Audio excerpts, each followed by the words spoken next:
This is a fun story that I'm sure you're going to enjoy.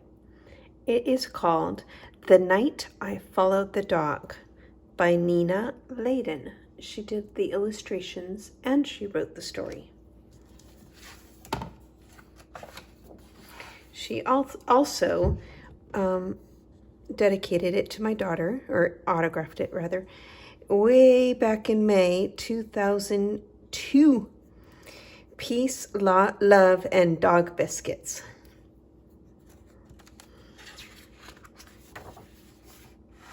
Now check out the writing.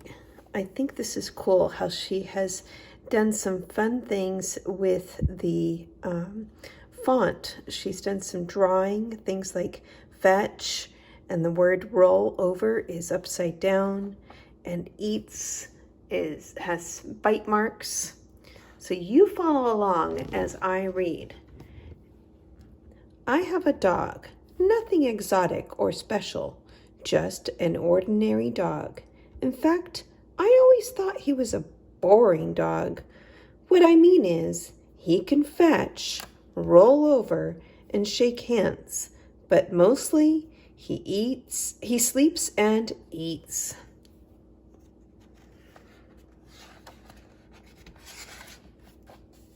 I used to think that our next door neighbors had the best dog in the world.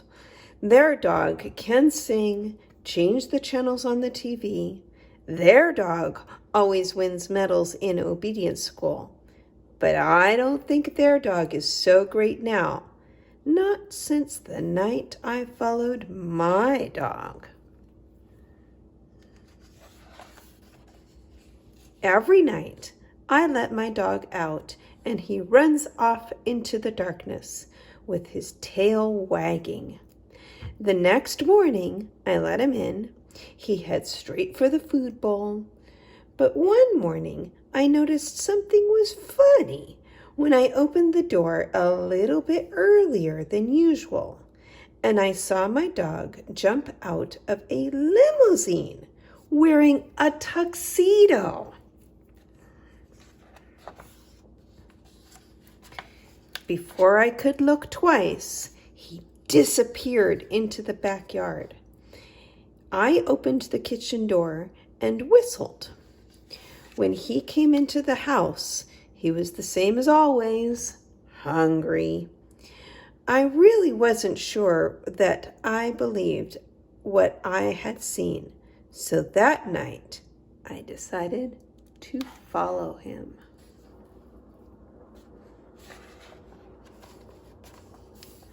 I wore dark clothing so I wouldn't be noticed, and I left my bicycle near the door so I'd have it close by. When I let the dog out, I slipped out too. I took out the garbage so he wouldn't suspect anything. The dog went straight to his doghouse. I saw a light go on inside. Slowly, I snuck around the backyard and peeked into the doghouse.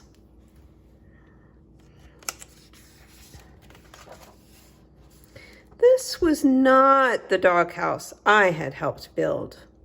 Inside, there was a living room, a bathroom, and a huge closet full of fancy clothes. The dog was in the bathroom.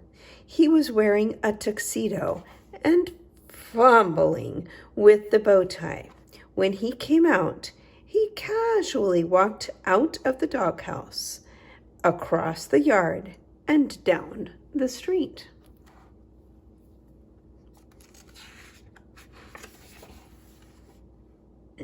I grabbed my bicycle and followed him. 2 blocks later, I saw a limousine pull over. The dog got in, and the car took off. I started pedaling faster.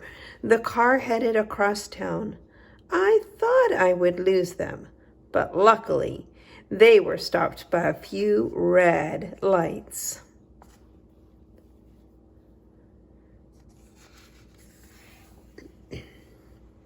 After a while, I found myself in a part of town that I had never seen before.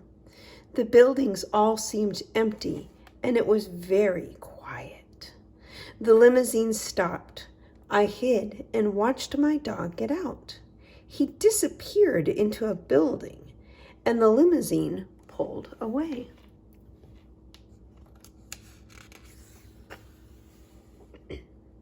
There was nothing on the outside of the building, just 2 brass fire hydrants on either side of the entrance.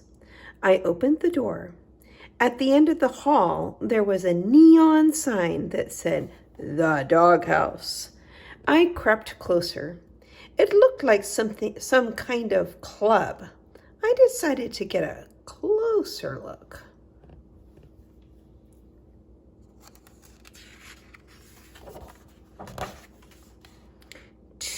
The moment I opened the door, 2 mean-looking bulldogs appeared and said, "You can't come here." I didn't know what to say, so I said, but, I saw my dog. I think my dog's here."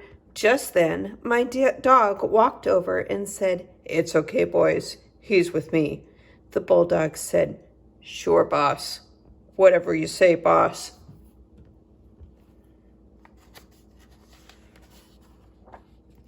For a moment that seemed like forever, I waited.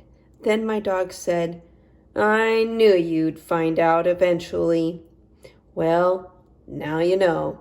This is my place." I looked around.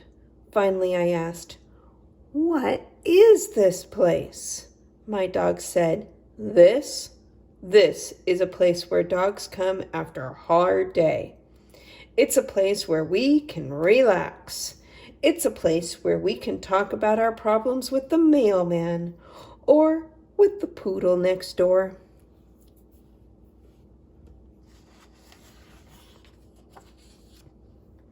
See the sofas? We can sit on the sofas here.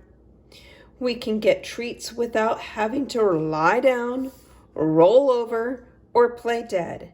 And if we want to chew on a shoe or chase our tail, no one will stop us.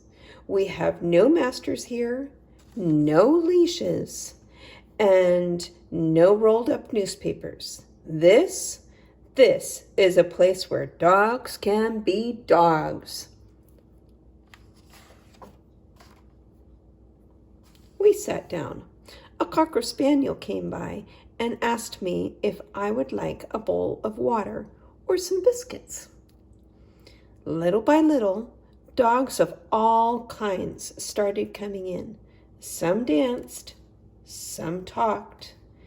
They all looked at me a little funny, but when they saw who I was with, they smiled and shook my hand.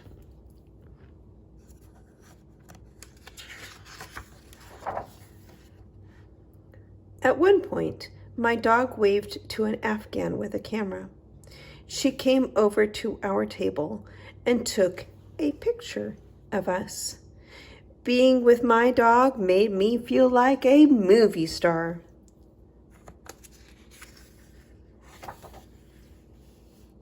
Just when I was really starting to enjoy myself, I looked at my watch. I told my dog I had to leave or I'd be in trouble. He nodded. I think he was about to say something, but a glamorous greyhound grabbed his paw and whisked him onto the dance floor. As he was getting up, he tossed me the photo of the 2 of us. Then he bowed slightly and disappeared into the crowd.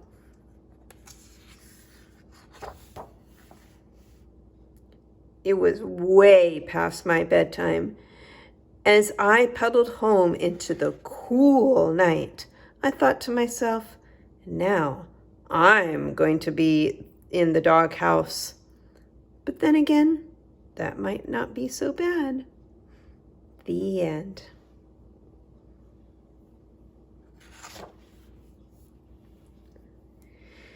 So for your writing assignment, I would love it if you would tell me if you have a pet.